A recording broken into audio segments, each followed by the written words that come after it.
মদিনার বাজার দিয়ে নবীজি যাচ্ছেন, নবীজির একটা ওট পছন্দ হয়েছে। তো নবী ওটের মালিকের কাছে গিয়ে জিজ্ঞেস করলেন, ভাইয়া এই ওটটার দাম কত? ওই দামাদামি হলো, নবী সে দামে কিনতে রাজি হলেন, কিন্তু নবীর কাছে তখন অর্থ ছিল না। তখন নবীজি ওনাকে বললেন, আপনি আমাকে ওটটা দেন, আমি এখনই গিয়ে আপনার সেই প্রাপ্যটা পাঠিয়ে দিচ্ছি। ওটের মালিক ওনাকে ওটটা দিয়ে দিলেন। আশেপাশে যারা ওটের মালিক ছিল সবাই জিজ্ঞেস করতেছে, এই পাগলা, তুমি কি যাকে ওট দিয়েছো তাকে চিনো? বলে যে না। নাম জানো? বলে যে না। পরিচয় জানো? বলে যে না।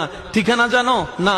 তো তুমি যে ওটটা দিয়ে দিলা, উনি যদি ওটার টাকাটা না ফাটায় তখন তো তুমি লসের মধ্যে চলে যাবা। সে ওটের মালিক বলে, এত সুন্দর নুরানি চেহারাওয়ালা কখনো বাটপার হতে পারে না, কখনো চিটার হতে পারে না, কখনো মিথ্যুক হতে পারে না।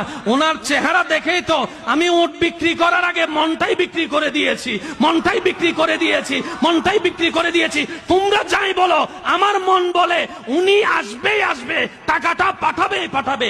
এই কথা বলতে না বলতে কিছুক্ষণ পরে নবীজির একজন সাহাবা এসে বলছেন, একটু আগে একজন ওট নিয়ে গিয়েছেন কাছ থেকে, ওটের মালিকটাকে একটু দেখতে চাই। উনি বলে যে আমার থেকে। তো উনি বললেন, আমাদের নবী আপনার থেকে ওটটা নিয়ে গিয়েছেন, ধরেন ওটের টাকাটাও দিয়েছেন, আপনাদের খাবার জন্য কিছু খেজুরও হাদিয়া পাঠিয়েছেন, খেজুরও হাদিয়া পাঠিয়েছেন। ওই ওটের মালিক বলে, ভাইয়া টাকাটাও রাখেন, খেজুরটাও রাখেন, আগে আমাকে ওনার কাছে নিয়ে যান। আমি ওট বিক্রি করি নাই, আমার দিলটাই বিক্রি করে দিয়েছি। ওনার চেহারা মোবারক